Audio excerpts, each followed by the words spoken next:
Greetings and welcome back. In this segment, we're going to talk about the High Middle Ages, which may sound like your uncle's midlife crisis, but it's not. It's actually a reference to the period from about 1000 to 1300, which frames the midpoint of what we often refer to in the West, at least, as the medieval period. You'll remember that we talked about how from 500 to 1000, there's a lot of dislocation, there's a lot of population decline, there are Viking invasions at one point, there are kingdoms struggling to emerge in the West. There's a lot of carnage and a lot of chaos. And of course, this era often gets the nickname Dark Ages because there's also a lot of fragmentation of primary source materials. And so, in both the popular sense of it being a difficult time, and in the historical sense of it being a time when the sources are muted, it is a period that's often looked at as a quote, dark age. About 1000, things begin to shift.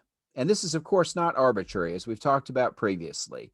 Historical periodization is a tool to help us, but it's never absolute. No one stopped in 1000 and said, oh, wow, oh, I'm so glad. The Dark Ages are over. Now we're entering the High Middle Ages. Nobody has a clue most of the time that these transitions are happening. But in hindsight, we can look back and see them happening, and therefore we label these historical periods based on our observations. These changes, the changes that led to the High Middle Ages developing, had already begun to move into place in the 800s and 900s. And by about 1000, they're well on their way to developing. Among those changes are, first of all, an agricultural recovery in the West. New farming techniques, as well as stronger plows that are better able to till the rough soil of Northern Europe, begin to make a big difference in terms of agricultural yields. People began to adopt again more sophisticated growing and planting techniques. They have these new technologies, and soon foodstuffs are growing. Agricultural yields are rising once again after several centuries of being at a low ebb. Connected to that, there is a very important population recovery that is going on at this time as well. More foodstuffs mean that people are able to eat a little bit better, which ensures more survival. Even though many still did die of disease and mortality was very high, increasingly, these better diets are strengthening people's immunities, which means that more people are surviving. More children are surviving into adulthood than had done so at one time during the early medieval period.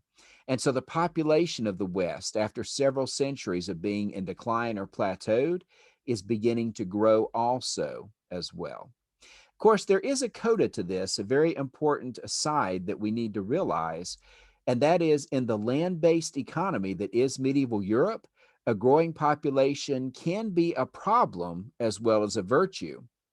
On the one hand, a growing population means that there are more workers, but on the other, in a world where survival is dependent on the ownership of land, a growing population means that land will start to become scarce. We'll see how they propose to deal with that in just a few minutes. There's also during this period a very important educational recovery. And that educational recovery had actually begun during the reign of Charlemagne in the early 800s, when he had established the monastic schools throughout his kingdom, which adopted the rule of St. Benedict and determined to educate as many of his citizens as they possibly could. Even though Charlemagne's empire was divided by the Treaty of Verdun in 843, and his grandsons end up dividing that kingdom so much that it ends up becoming separate regional territories. Still, that educational legacy does survive, and it continues to influence monastic foundations over the next couple of hundred years. It's during this era, the High Middle Ages, that we see the earliest universities begin to rise in places like Bologna in Paris.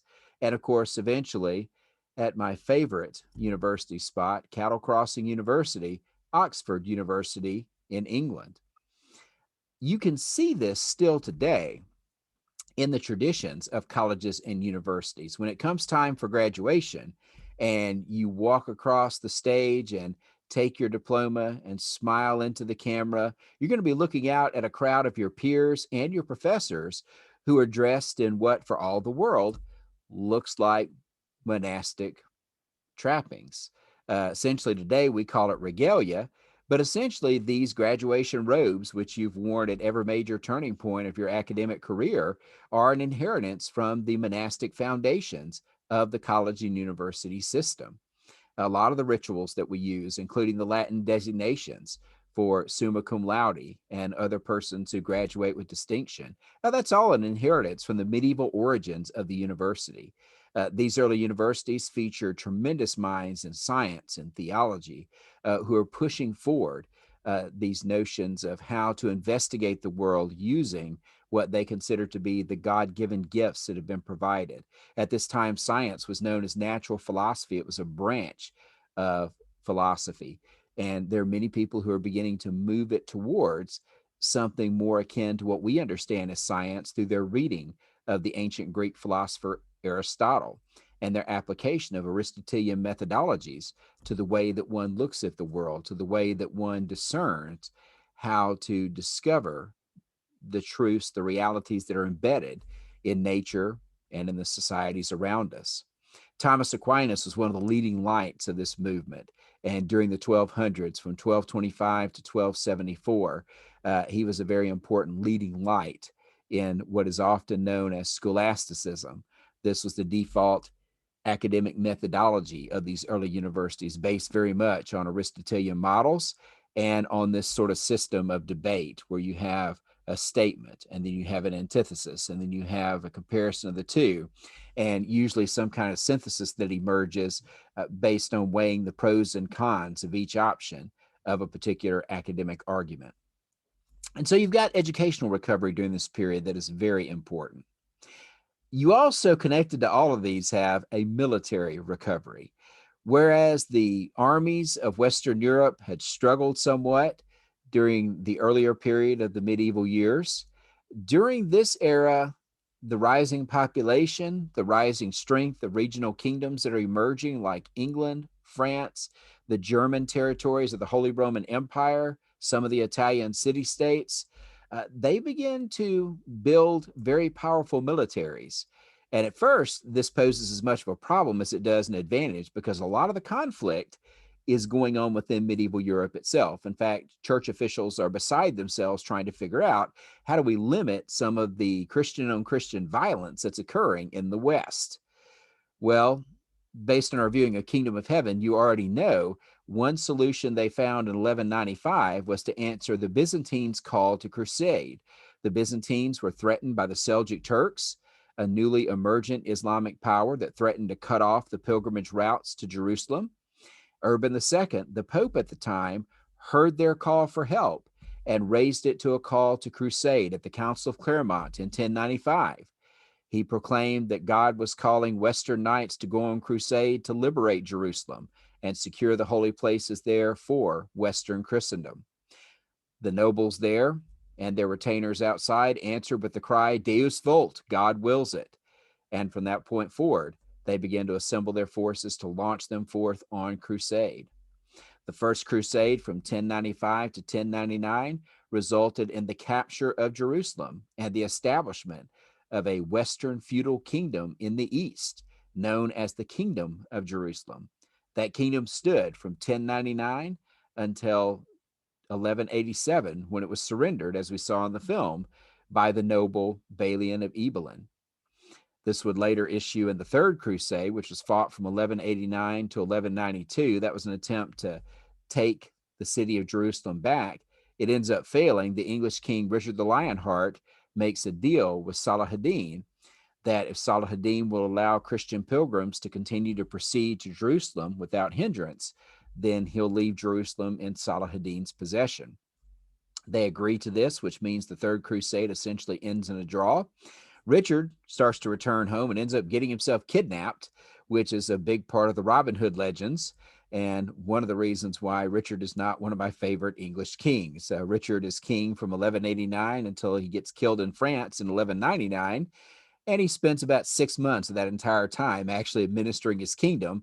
He spends the rest of it away at war or being a hostage. So, not one of the highest ranking English kings by any stretch. There's a fourth crusade in 1204 in which the Crusaders start journeying towards the east. They end up in Constantinople and they get caught in the midst of a succession crisis where there are two people vying to control the the Byzantine Empire. That they're fighting over the emperorship. One of them is a man by the name of Alexius Comnenus, and he promises the Crusaders that if they will help him secure the throne and become Byzantine emperor, that he'll reward them handsomely. And so they do. They put their arms behind his claim, and he ends up becoming the Byzantine emperor. But in the aftermath, he turns to them and says, now, of course, what you've done is render a service to God himself by placing me in power. And because of that, is it not enough that you have served God? Do you really need earthly goods to compensate you for these acts? Well, the Crusaders replied, yes, we very much do. And when they weren't forthcoming, they sacked Constantinople. Now, if you ever needed any evidence that the Crusades were kind of off the rails, this is that moment when it should have been so obvious to everyone that there would be no further Crusades. But unfortunately, there are not that many people understanding the obvious during this period. In 1204, you've got Crusaders attacking a Christian city, basically tossing aside all pretense that this is all about the furthering of the kingdom of God. This is all about plunder. It's all about availing themselves of the opportunity to seize what they can. This is a very low ebb in the crusading period. And they're going to continue to be more crusades. In fact, there'll be crusades waged until about 1276. Uh, one in 1290, in fact, if you count that one as well. So essentially, you've got an ongoing commitment to crusading, which is going to extend throughout the High Middle Ages and will issue in some gains for the West. It will siphon off some of that aggression that they were concerned about, but it's also going to lead to some very tragic circumstances. And the Crusades are a horrific laboratory of humanity's inhumanity to other humans. It also is a warning about how religious passions, which can serve us so well in so many ways, can inspire us to great acts of nobility. They can also be used to lead us to do horrific things. Sometimes our religious sensibilities, if they're exploited by those who don't have an ethical compass, they can even lead us to commit atrocities. And so it's very much a laboratory that cautions us against allowing our religious passions to override what we know to be the true foundation of morality and compassion. There's also a spiritual recovery during the High Middle Ages. This spiritual recovery is due to the fact that many of the monastic orders are going to be reforming themselves during this period, and also due to the fact that the papacy is rising in power. This will be the time when the papacy is at its height in terms of power and the ability to command the allegiance of medieval rulers. That doesn't mean it doesn't fight with a large number of them. There are a number of very famous battles that occurred during this period between church and state, including the battle between Henry II of England and Thomas Becket, the Archbishop of Canterbury, which ends with Becket's death in 1170, the conflict between Pope Gregory VII and the Holy Roman Emperor Henry IV, known as the Investiture Controversy, where they were arguing over whether emperors have the right to appoint church officials in a case where that church official has a role to play in political governance as well. And so there were still conflicts, but the papacy is rising in power and consolidating its influence during this era. This is the era when the formal divide between the Eastern and Western Church occurs in 1054, when both the Pope and the Patriarch of Constantinople mutually excommunicate each other, which means that essentially they're both saying that not only their opposite is going to hell, but all the people who follow that person, be it the Pope in the West or the Patriarch of Constantinople in the East as well. If you lived in medieval Europe in 1054 and you walked out and looked at the sky and said, it just feels like the whole world is going to hell in a handbasket, both the Patriarch of Constantinople and the Pope would have agreed with you at the time. They do eventually patch all this up because, a couple of good Christian leaders, they're going to make nice, aren't they? Surely. Well, there is an end to this separation somewhat And it doesn't happen until the 1960s after Vatican II. That's when the papacy and the ecumenical patriarch, leader of Eastern Christianity, are going to say, maybe we were a bit hasty to issue those excommunications. Maybe not you and all your followers are not going to hell. So there was a little bit of a coming together in the 1960s that dispensed with all that, but it was a very long time in coming, as you can see by the dates. Probably the most powerful pope of the Middle Ages, and also the most powerful pope of all time in many ways, was an individual known as Innocent III. Innocent was pope from 1198 until 1216. He caused the Fourth Crusade, which, as we've already seen, didn't end all that well. This is the one that sacks Constantinople, oversees the emergence of a number of mendicant orders of monasticism, including the Franciscan order and the Dominican order. And probably most importantly for his extended legacy, he ends up calling the Lateran Council in 1215 at one of his palaces in Rome. This Lateran Council is very important because it pretty much sets the tone for what Roman Catholicism is going to be for almost the next 1,000 years. The decisions that are rendered at the Fourth Lateran Council, they're going to end up extending all the way through the 16th century. In the 16th century, they will have a moment where they come together and they discuss things in a conciliar fashion, but they don't really alter things drastically. Essentially, they affirm many of the decisions of the Fourth Lateran Council, and they're going to end up simply rejecting many components of Protestantism at the Council of Trent, which meets at the midpoint of the 16th century. But they're not going to really change that structure that was put in place by the Lateran Council. The Lateran Council's understanding of the nature of the Bible, the nature of the clergy, the nature of communion or Eucharist, and what occurs in it, the notion of transubstantiation, the notion that the elements of the Eucharist actually become the body and blood of Christ when the blessing is pronounced. All these things are affirmed and advanced by the Fourth Lateran Council, and there's not going to be any really serious tweaks to many of those decisions until Vatican II, which takes place again in the early 1960s. So the spiritual recovery, or at least the institutional religious recovery that occurs during this period, is going to have a very powerful extended influence. Above all else, the High Middle Ages really flies in the face of stereotypes that would say that the entire medieval period is brutal, it's unenlightened, it is a very dark and dank time. The High Middle Ages, in contrast to that, is a period of cultural flowering, although not all of that leads to positive things, as we've seen. But it is a period when medieval Europe stands on its feet again and begins to assert itself again, begins to grow again, begins to produce culture again in ways that it had not done very well in the immediately previous centuries. Unfortunately, for those who are living in the latter part of the High Middle Ages, with 1300 comes a new century. And when they enter into the late medieval period, there are going to occur some challenges to the emerging society that the High Middle Ages have produced. Among them are going to be a tremendous split in the church known as the Avignon Papacy and the Great Schism. And, of course, the devastating impact of the Black Death, which from 1347 to 1351 is going to totally ravage Europe and kill off as much as a third to maybe even as much as 2/3 of the European population.